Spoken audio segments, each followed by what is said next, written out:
Oh, loads of people coming in. Thank you very much. It's good to see you. Kanita, Chrissy, how are you? Gordon, hey, how are you? Arvia, good to have you with us. How are you doing?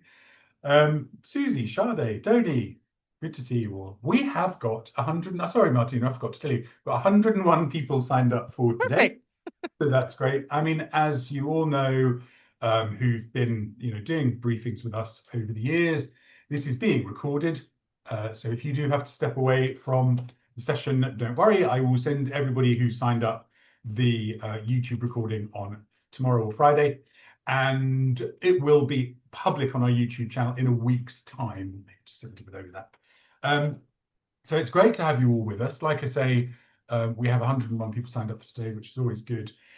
This is the annual. Hi, Michelle Bramstoft, one of our EGQS mentors. We were just talking about you, Michelle, and also Lovegren Gunston, who's our other mentor. For those of you who are going to be with us at the conference in Malta, we look forward to seeing you. Martina and I were just talking about how we're going to run drop-ins. You will do come and meet the mentors. We're going to do those hopefully every day of the conference, just for an hour. We're still working on the slot. But anybody who wants to come in and talk to myself, Martina, Michelle, Orsa, Jochen, our chief auditor, it would be great. So we'll get that sorted out. So while people are still coming in, I will waffle on for a minute. So yes, we have got today the EGQS update briefing. We do this every year. We do this after we've had the EGQS annual review with the EuRA executive group, the EuRA board, and Martina. And Martina will take you through exactly what happens this year. And actually, this is what we've been doing for, gosh, Martina, 2028 is going to be the 20th anniversary of the Yeah, seal. Wow, that went unbelievable. Big fast. party. We really need to do that, absolutely. In fact, I know where the conference is going to be in 28. We will have some fun. Of course I know, I'm sorry, but I'm not telling everybody. So yes, 18 years ago, we did the first group of EuRA members got together to design the EuRA Global Quality Seal, which is the world's first ISO 9001 based standard, independently audited standard for relocation providers, members of EuRA. With that, Martina, I will hand over to you because I think I've probably said as much as needs to be said. Anybody, if you have any questions at any time, please put them into the webinar chat box. You'll see at the bottom of the Zoom screen, the little chat button. That works better than Q&A. The Q&A can be quite irritating and also doesn't get recorded in the notes that go with the webinar afterwards. So if you could use chat, that'd be great. And I say I'll keep an eye on that all the way through. And Martina, if something comes up, as usual, I'll interrupt you very at a point, which is a good time for you to be interrupted. So, Martina, over to you. Thank you very much for being here. Thank you, Tom, for the introduction. So, let's see. Good. A warm welcome from my side. Every year, I think it's a good point to go through the changes we decided on the conference during the, not the conference, but the review meeting with the board members end of last year. And those are the following. I will give you an overview, not only about the, no, no, and not about the feedback we are receiving, part of the feedback received from the EuRA holders. And I will provide you some general information. Of course, the main topic is what kind of changes we do have from the 2006 standard compared to the 2025 standard. Okay, let's go. So we have no big changes in the number of and in the countries of EGQS holders. That is just an overview. You can check that every time on the EuRA website. You find the information there. So right now we have 64 companies who are certified based on the EuRA Global Quality Seal Standards. Good. Some general information. I sent out a questionnaire to the certified or recertified EuRA members in fall last year, and we had a feedback rate of 63%, which is a little slower down from compared to 2024, but still 63% is absolutely fine. Yeah, one highlight is the topic of sustainability, and we ask the companies what are the valuable opportunities for the company that they look at the topic of sustainability. And I think it's interesting. It's in the results of 2025 are completely the same compared to the results of 2024. So I think this will be my idea is that will be stabilized. It's more or less incorporated in most of the companies, the EuRA members. On the other side, we still have companies which are located in countries where sustainability is not an issue at all.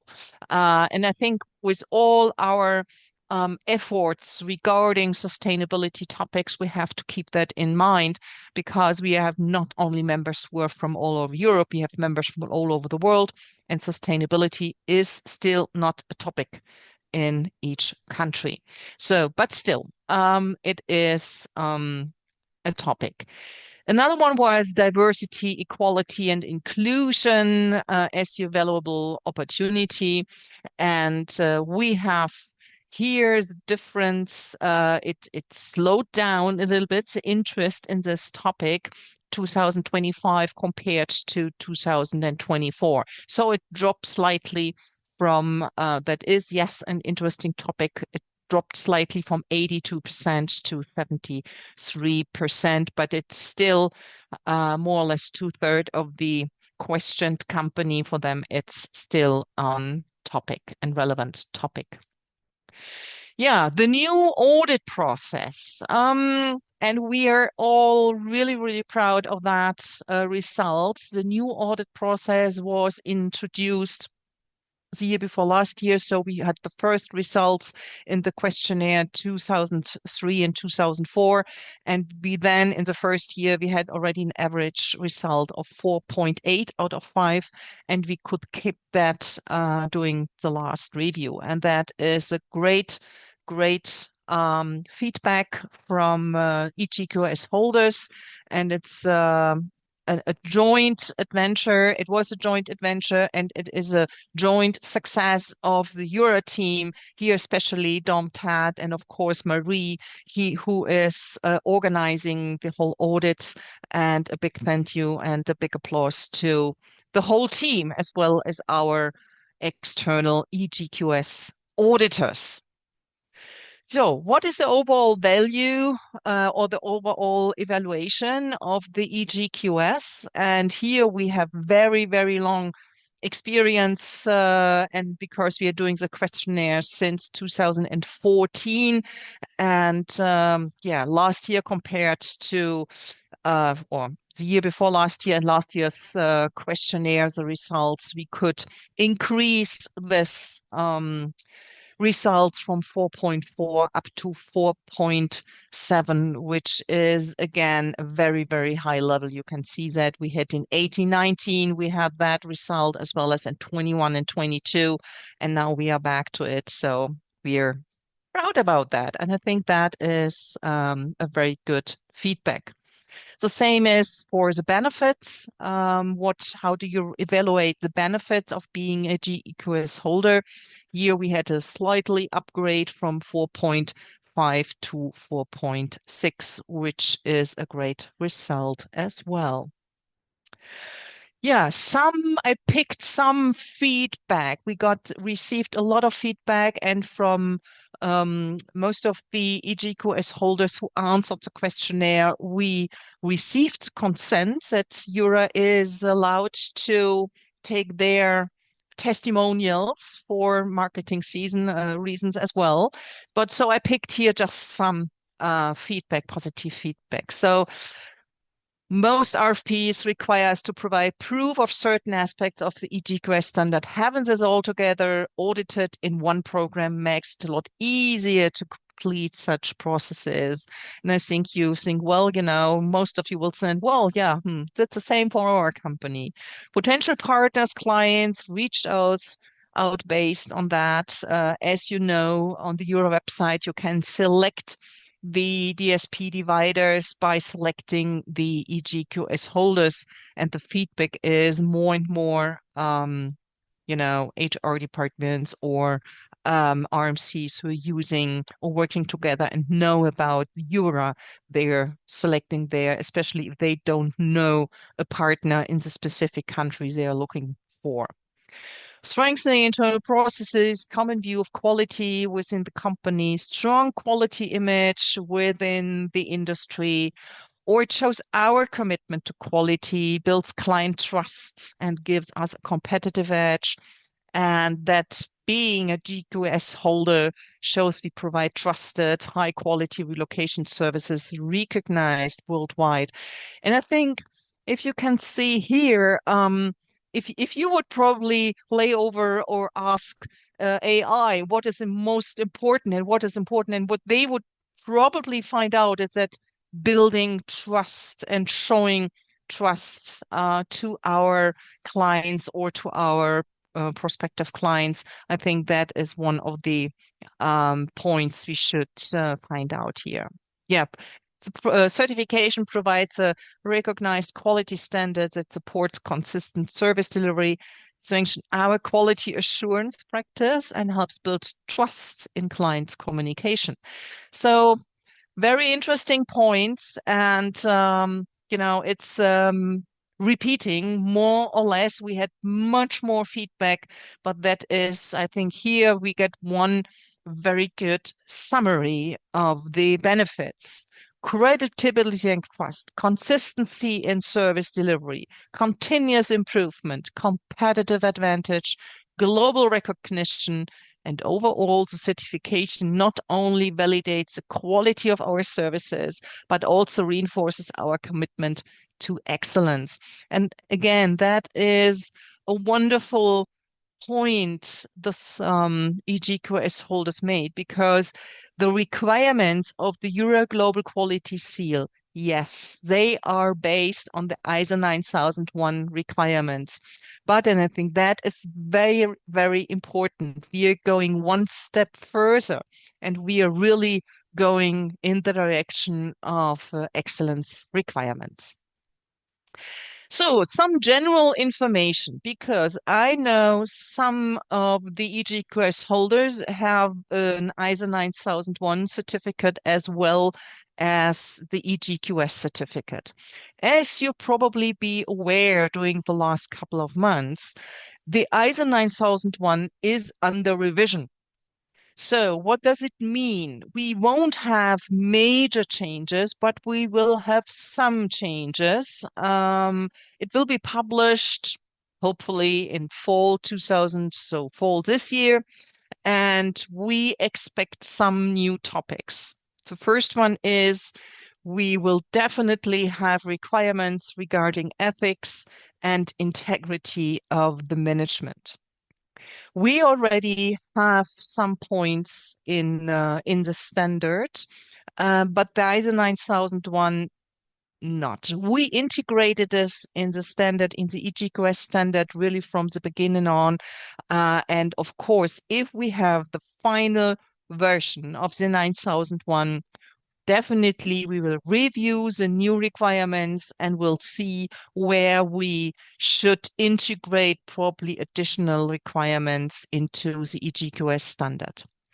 Risk management is focused on in the new standard. We already have requirements regarding risk management. But what will happen if it's, if we think about it, ISO 9001 will make difference between risk management and the management of opportunities. Right now, it's in one chapter. It's called everything. It's, all the time it's mentioned together, like risk management and the management of opportunities. They found out, and that is not really surprisingly, that risk management has a completely different focus and a completely different view on your organization compared to the management of opportunities. And it should definitely be probably other personalities who are doing the risk management compared to the management of opportunities. The management of opportunities is more like, well, where we can go, what is open, what probably we can do in the next 1, 2, 3, 4 years. Do we have some additional niches, new products, no services, whatever?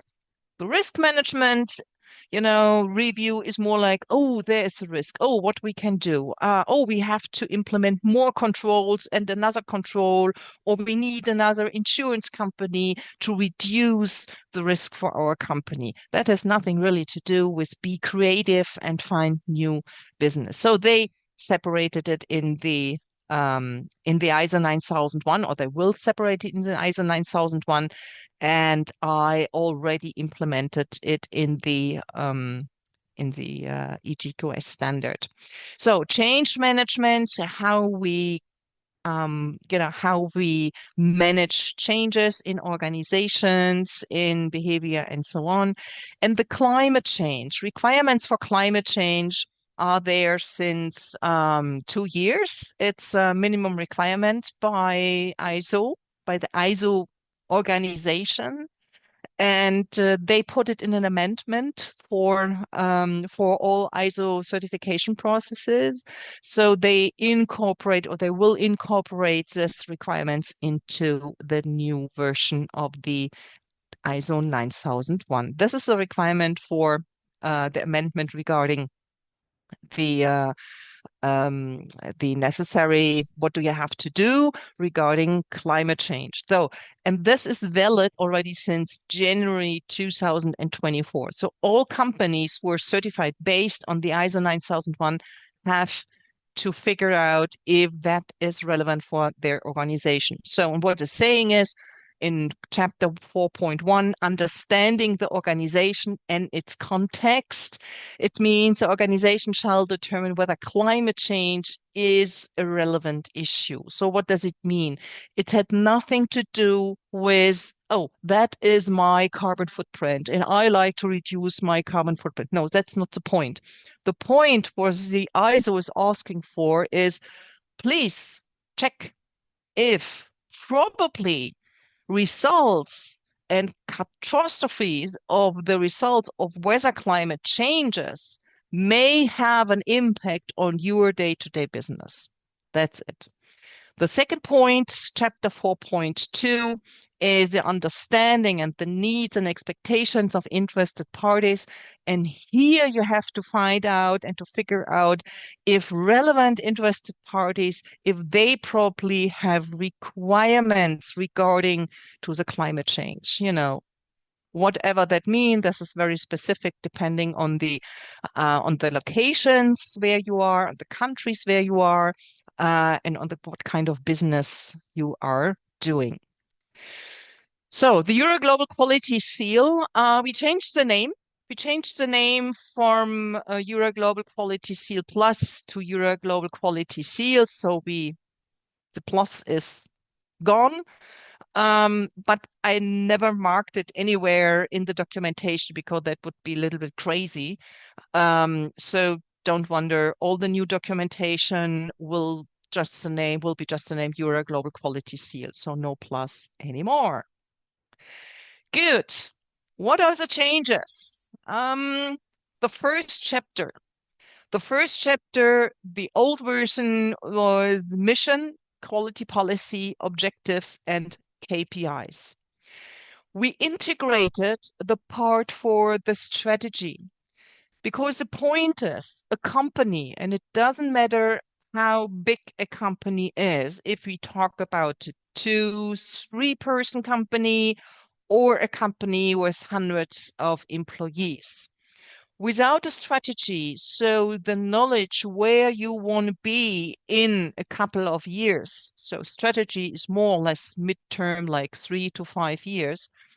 So think about your perspective, where you want to go, where you want to be, and then implement this and break it down to your day-to-day business. So question yourself, if I want to be on this position in 4 or 5 years, what do I have to do today in order to get there step by step?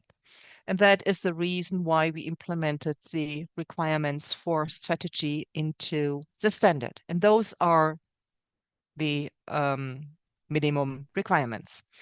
The corporate strategy is based on a clearly defined vision, so this long-term aspiration, and your mission, so your core purpose of the organization. So all these three parts, like the strategy, your vision, and your mission, is one picture of a site, is so it has to fit together. Is based on the comprehensive internal and external business environmental analysis. So before you define your strategy, find out what is your status quo right now. What is your actual situation? Internal, but again, external. So what is going on into the market, on your client side, on the HR side, in the business side? And this you have to take under consideration in order to define your strategy. And of course, your strategy has to be aligned with your core values and your culture. It all has to fit together. If you have defined your strategy, and we are not asking you define a strategy for 2, 3, 4, 5 pages, it's more like draw a picture where you want to be in 3 to 5 years. So out of this strategy, define your strategic objectives and consider the stakeholders' expectations. So what they want to be, what they want to do, what is your midterm goal? What is your perception for the next years? It should be realistic, achievable, and with existing or planned resources, of course, including finances, personnel, and infrastructure. So a strategy which is really completely out of your mind, and that you could never ever reach it because you know your own situation, doesn't really make sense. So it has to fit to your organization. It has to be flexible as well as adaptable because circumstances can change. The world is changing right now dramatically. Your internal business environment can change. So you have to adapt your strategy as well. And then, of course, you have to document it, communicate it, and you have to make sure that it is understood within the organization. And at least once a year, you should review your strategy doing the management review, because the management review is the point where all the stuff is reviewed.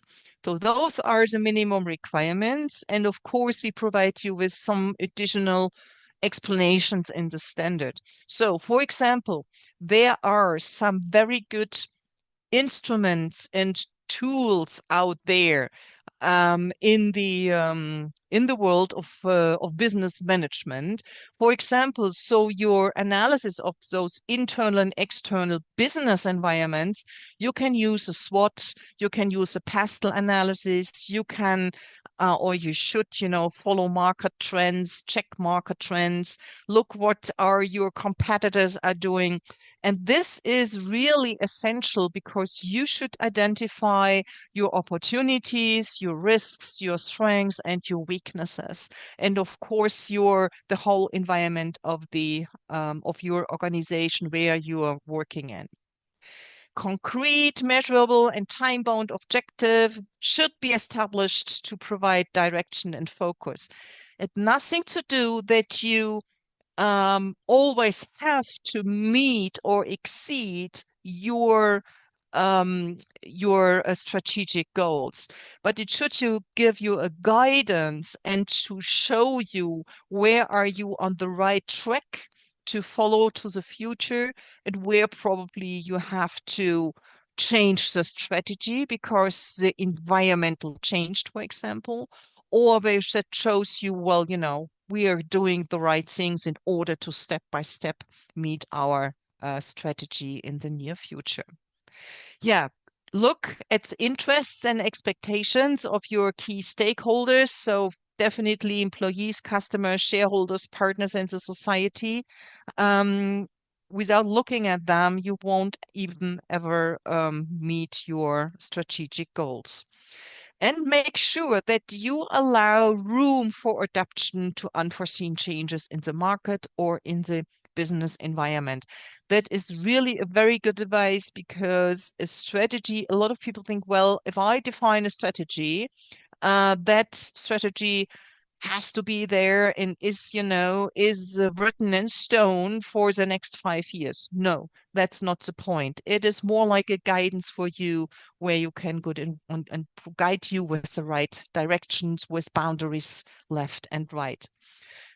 And define KPIs, so key performance indicators, and review them the same way as you define KPIs for your processes and your service deliveries. There is no minimum requirement from our side what kind of KPIs, for example, you should or you have to implement. This is just an explanation. This is more information. So this should provide you a good basis to get started in order to and think about it. How do you want to define your strategy? What is important based on your business and your business analysis?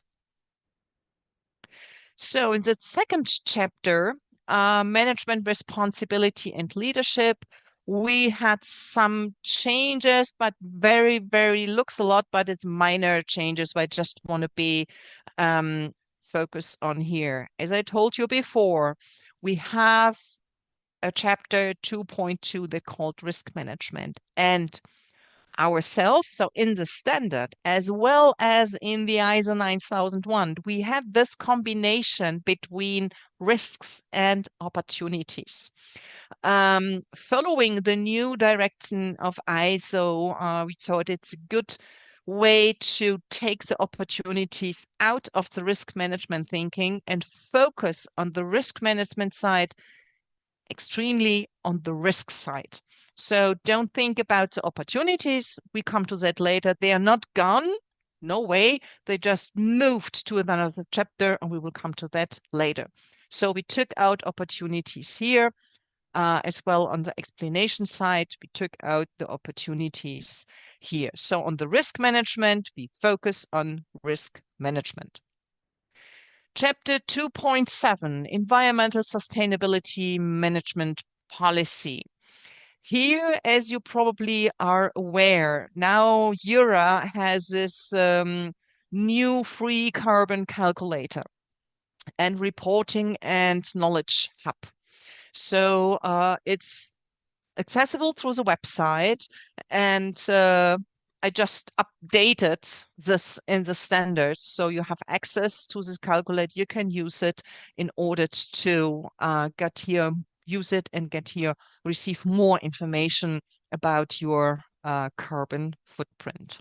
Martina, thank you very Yes. much. I just wanted to say, Vino, thank you very much for putting that question into the chat. I've put the link to the page where you can find all the details about the carbon calculator. I'm hoping that Bryony will come in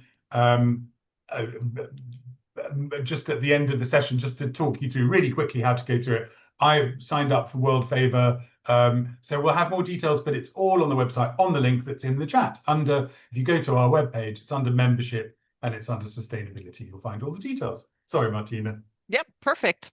And you find the link here as well. Good. A new point is artificial intelligence. As probably most of you know, we now have a EU Artificial Intelligence Act. A lot of companies I talked to during the last, 12 months, a lot of my clients said, well, we don't have it. It's not relevant for our company. We don't use AI. No one of my employees is using AI. Well, in the real world, most of the employees use AI, ChatGPT, Names them all. Even so, Dom is probably taking and asking AI to summarize the webinar.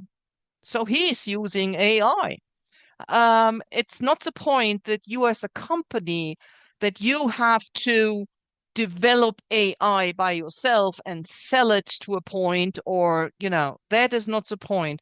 The minimum requirement of the EU AI Act is that you're using and your employees using AI. So therefore, we incorporated those minimum requirements into the standard.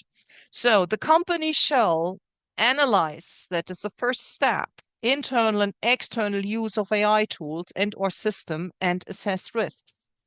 That is the first point. Be very open. No one wants to avoid to use AI. I think that is not the future. The future is probably usage of AI. But you have to know, and your employees have to be aware that they are using AI and how to use them properly. Ensure that clients and customers are aware when they are interacting with a company's AI system and not with an individual. That might be probably for most of the companies in the relocation business, not the hot topic. But if so, clients and customers have to be aware of it. And then define, implement, and communicate AI principles and guidelines. It is important that your employees know what they are allowed to do, what kind of AI they're using, what is allowed, what is AI. I mean, a lot of stuff happens not because employees or partners, subcontractors, whatever, they're they're forced to let personal data or information outside to AI. No, because they are not aware of what AI is doing with such data. And in the moment they provide information into ChatGPT and co, that those AI systems use such data.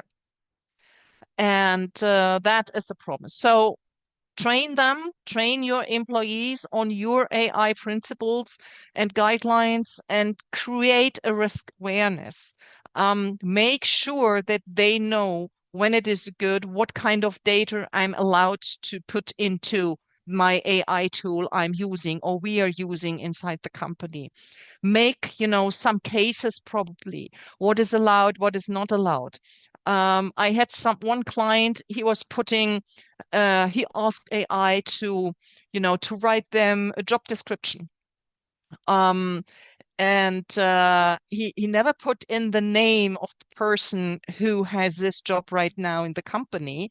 The idea was because he asked the AI to provide a job description because he liked to, he was looking for a new person for this job. And but only there was very specific what this person should do. There was a description of the not the name of the company, but the name of the position, the name of the branch, and so on and so on. So a lot of information that was used in AI, and yeah, that was not nice because it was used by AI by other companies. Of course, it's an open source, and the result was that it was like very changing and very challenging for the company. And yeah, so make sure, set guidance, set principles for the usage of AI, and explain your employees what is allowed and what is not allowed. So definitely no personal names, no personal data, and so on and so on. Even not so if said, please help me writing an email in I don't know, Swahili or whatever. No personal data has any to do with AI. Good. Then the other policies, so 2.345 and so on, what we put in here is just an information on the explanation side, because Explicitly is a policy template provided by you can be used, and we have policy templates for all those required policies, and it must be adapted to the organization's requirements. That is important. Why we put it in, we are explaining it very often, and a lot of people use them then, but on the feedback side, and that is the reason why we ask EGQS holders for their feedback. Every year we get like, oh, it would be nice to have a template. Yes, we have templates, and Marie is sending out those templates to the applicants and so on and so on. Now it's part of the standard, and everyone can read it. And Martina, just to say Yes. as well, when I send the recording of this to all of you, and obviously to all the EGQS certified members who are not on the call, we have created like a knowledge hub on the website. So all of those documents are there, the most up-to-date ones on the website all the time for you to download whenever you need them. So we'll make sure you get sent that link, and I'll show it to you at the end of the session. Perfect. Thank you, Dom. Good. Some reductions. Until the 2025 version of the standard, we ask you to define business resources at minimum to define the process of invoicing. Right now, we received feedback from different sites, from several sites, and said, well, it's not really necessary anymore because the invoicing process is working very well and so on. So we took out it as a minimum requirement and put it on the explanation side. So it's just right now, it's a recommendation to have it. But don't panic. If you have, of course, an invoicing process and this is working well and you are fine with it, keep it. I mean, there's no reason not to keep it. It's just a lowering of the requirement. So management review, the management review definitely follows all the time the we have changes in the standard. So for example, here to the minimum input in the management review, of course, we added now here the strategy. It has to be reviewed as well as we talked before, and we need the performing a risk assessment and not anymore the risks and an opportunity assessment. A risk assessment is absolutely fine and sufficient here. So reduction of requirement as well. Then the third chapter, organization and planning. As I told you before, we here split the risk management and the management of opportunities. And in chapter 3.6, development of planning, is the right chapter thinking of opportunities for your company. So the new name is developing of planning and addressing opportunities. Marketing and sales is the same with no minimum requirement anymore. We put it on the explanation side, so to the right side. Again, if you have a process here regarding your marketing and sales activities, it's completely up to you to keep it. You don't have to, but if you already have it implemented, keep it. Don't even think about it anymore. Good. Services, no changes in the fourth chapter.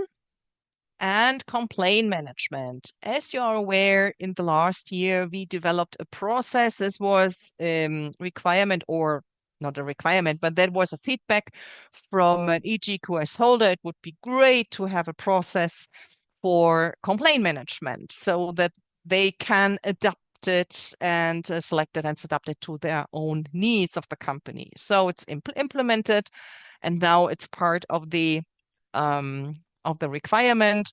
The complaint management process description is offered by EuRA. If this process description should be used, then it shall be adapted to the company's specific needs. So you might use it. It could be a good support in order to describe your own process. Of course, it's if you have your own process, it's absolutely fine. It's another supportive action by EuRA to provide such a process. Documentation. Documentation is the same with the management review. It follows changes all the time. If you have changes in the standard, documentation part is following. Last year changes already, we focused on it. If you have digital workflow or an automated system, it's absolutely fine. But therefore, we strengthen this minimum requirement again in the standard because there are still some companies out there, they say, well, we have this digital workflow and we are not sure how we should document all our stuff because it's all in the document system. Do we have to print them out or store them, anything else? If your digital workflow and your system follows and fulfills the minimum requirement of the EGQS, that's absolutely fine. And the opposite is we force you, we encourage you to use such digital systems.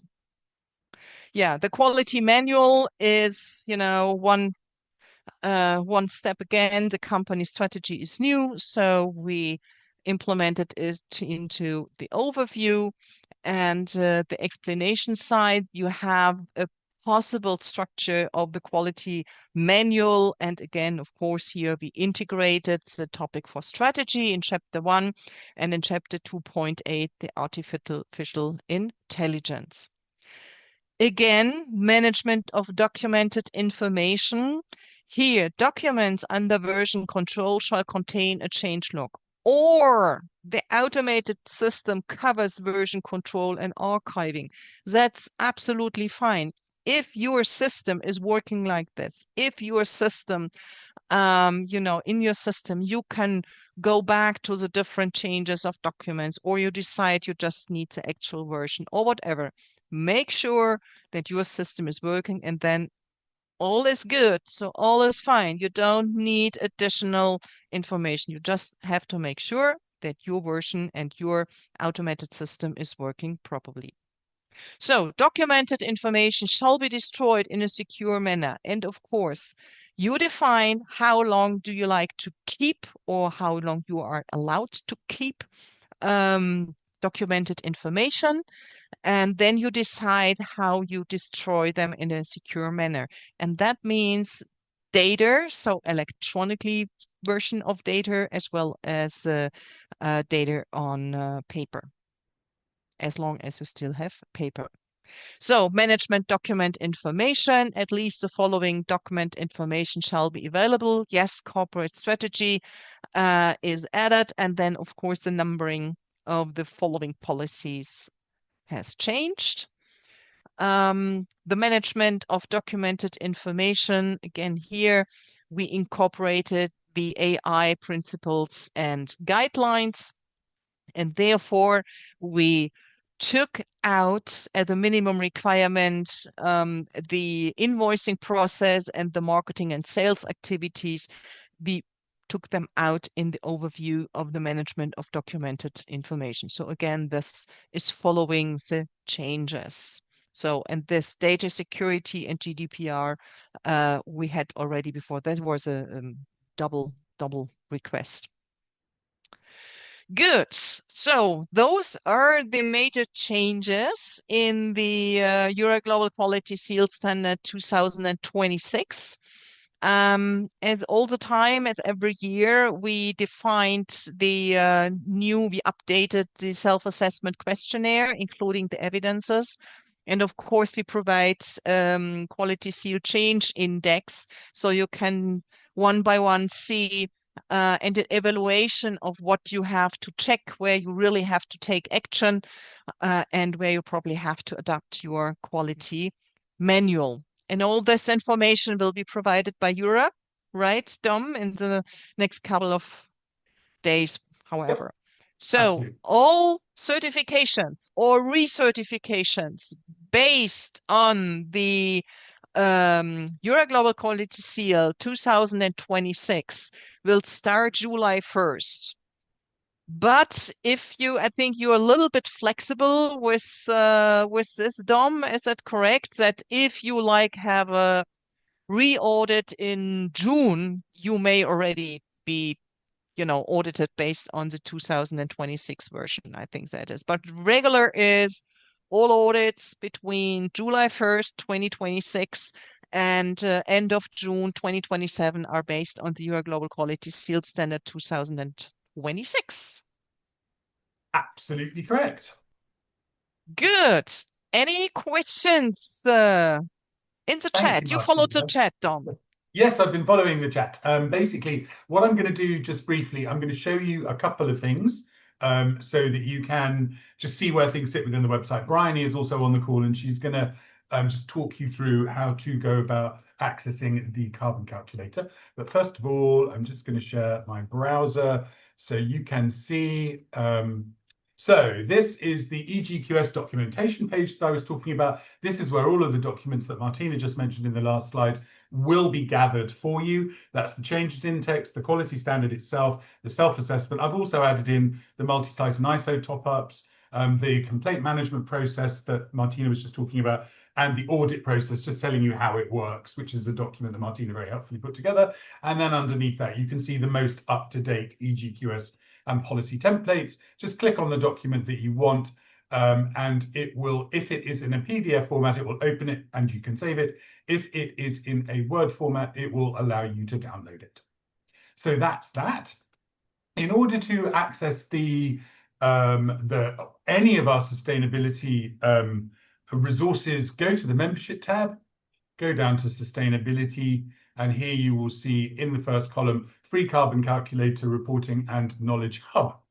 And the other thing I was just going to draw your attention to is a lot of the things that Martina's talked about today and those quotes that we had from people really emphasizing the benefits of doing the seal are on the latest edition of the European, which is on our issue channel.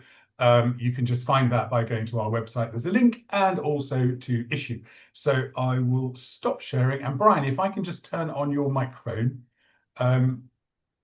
if you could just talk people through how easy it is to go ahead. She's put things in there. Brian, can you speak or not? Can you hear me? Yay! Yes. There we go. Hey, hello everybody. Hello. Yeah, so the carbon calculator is super easy. The links are in the chat. As Dom said, it's all on the homepage. We've got other things on the sustainability page as well, but you literally, if you click on the link to sign up to the carbon calculator, all you need to do is pop your email address in. I then get a notification, a preview, and then you will be able to access both the carbon calculator and the knowledge hub, which has so much information on it if you're either just starting your sustainability journey or are well into it. So yeah, and if you've got any questions, I've also just put my email address on there as a reminder. If anyone needs it, just drop me a line. Thank you, Bryony. That's great. I know that was a lot of work and a lot of collaboration with the partners in the coalition for associations in global mobility. So thank you very much for that. Kinga, you had a question. Do you want to put that in the chat box, or hang on a sec? I will. Okay, Kinga, go ahead. Not to worry. Pop it in the chat box, and we'll come back to you when you can do that. So, oh no, what happened there? I don't know what it did. Sorry, I might have just booted Kinga out. If I have, 100 apologies. Yes, the link to the EGQS, the page with the documentation, everything on the on that page. I'll be sending that out to you with the link to this recording. Thanks for asking, Jesse. The reason that I'm doing that is because it's a secure page, and you have to actually log into the website as a premium member in order to access those documents, because obviously things like the quality standard are very proprietary to EuRA. So I will send that out to you. And just remember, when you go into that page, you'll be asked to sign into the EuRA website as a member. If you don't have that to your, at your fingertips, ask whoever in the company is the company manager for EuRA, or just email Marie at EuRA. That's MAREE. I'll put that in the chat box. And she will either set one up for you, or she'll track down who your quality manager is so that you can access the website. But it's it's a super straightforward program. If you don't have it, just ask the website to send you credentials and we can get that set up like that. I'm not the expert in how that works. So ask Marie. Does anybody else have any questions they'd like to put into the chat box? Brian, was there anything else you wanted to mention? Or are you good? No, I think all good. Yeah. Yeah. Martina, that was terrific. Thank you very much, as always. Yeah, and I want to add, huge Willie, amount I of work. mean, if here we have some participants who are answered the questionnaire, we really rely on your feedback, and it's so important that you, I mean, answer to the questionnaires. And if you receive that whole this year, so please take 5-10 minutes and provide us with feedback. It's so welcome, and that is really the best way of improving the standards, and that is the way to incorporate your feedback as as much as possible into the standard and into new requirements or to delete requirements, whatever.